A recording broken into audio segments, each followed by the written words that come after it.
Okay, there you go. Mosaic, saan ka nang galing?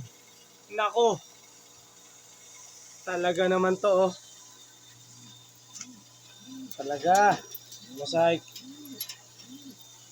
Sino kaya ang kasama nito? Paikot-ikot na naman dito.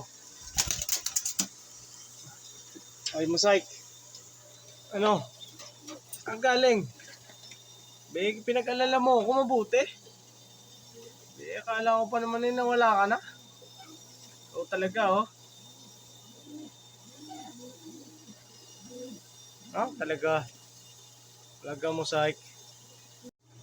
Ito, kalapatids. Nagpakita rin sa wakas. Oh. Ito, si Mosaic. Nagpakita rin. Isang buong araw, di ko nakita kahapon. Pero tayo lumabas.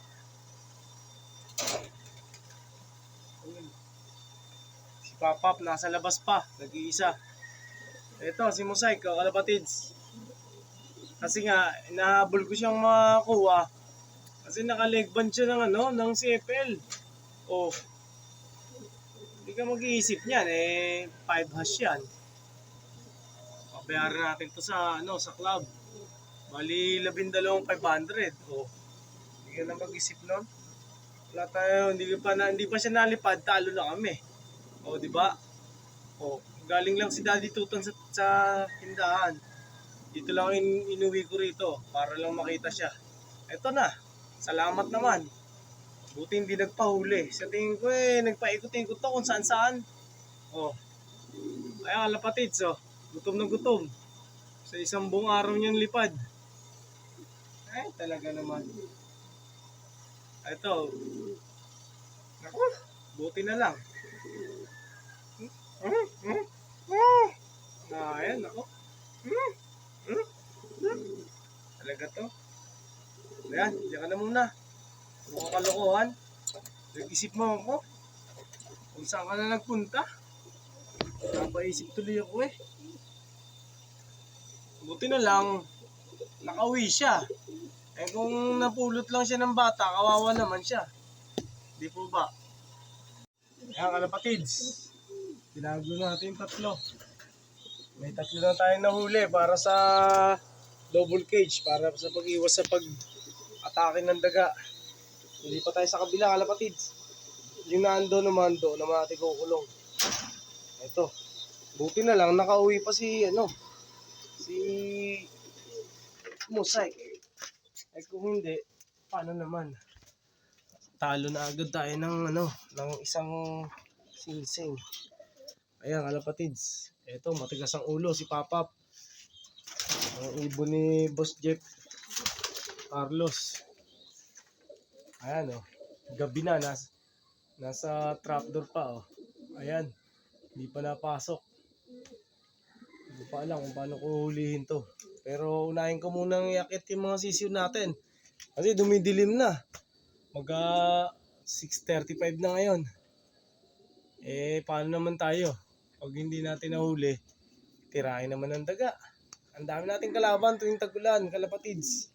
Nandyan yung magkakasakit sila, number 1. Napadagdag pa sa numero ng asikasuhin natin. Itong pag-atake ng mga daga. Kaya kalapatids, I'll be back.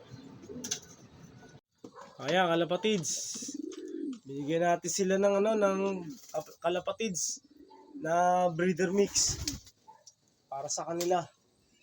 Ayan. Kasi may naglilimlim sa kanila eh. Saka may nagsusubo. Kailangan nila may pagkain sila sa gabi. Ayan, kalapatids. Ang ating mga ibon. Nag-aaway na naman.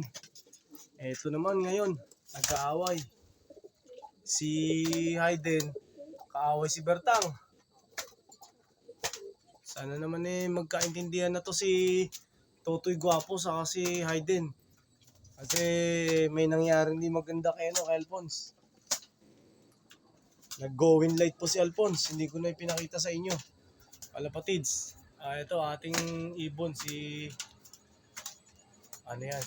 Luis at saka nakatalikod si Dilaw. Ayan. Ito naman ayaw naman tumigil ngayon Mukhang nalaban na si ano, mukhang barako si Bertang. Oh, kapatid ni Berting, si Bertang. Aba. Okay. Ito ang ating ibon, si... Kitang-kita ang likod sa ni ano, ni blue spread, parang saddle, oh. Yan. Yan sila. Tuwing gabi. Mababait. Unahin ko munang itabi yung ating mga ibon, kalapatids. At baka makidnap pa ng mga daga. Medyo madilim tong portion na to eh. Itong section B ng breeder. Okay? I'll be back. Ito kalapatids. Naikulong ko na si Pido. Saka si Dida. Ang kasama nila si Toto. Sa kabilang cage naman ito.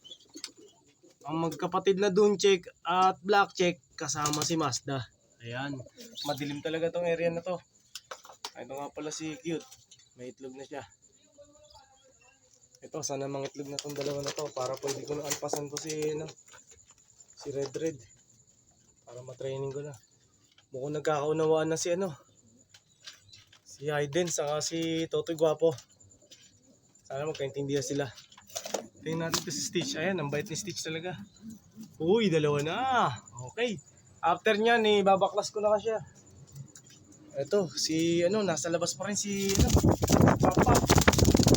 Ayan, si Papa nasa labas pa rin. Ayan, ganyan talaga ang buhay ni Daddy Tutan, ang pag-iibon. Thank you guys. Keep supporting our channel, ang Tutan Loop. Mabuhay kayong malaya. Kapit lang sa pangarap. Dahil ang mangarap ay libre lang. Yan lang po ang kaya natin ilibre. Mangarap lang. Kasi sobrang mahal na talaga ng patoka. God bless you all guys. Thank you so much. Arigatong gozaimasu.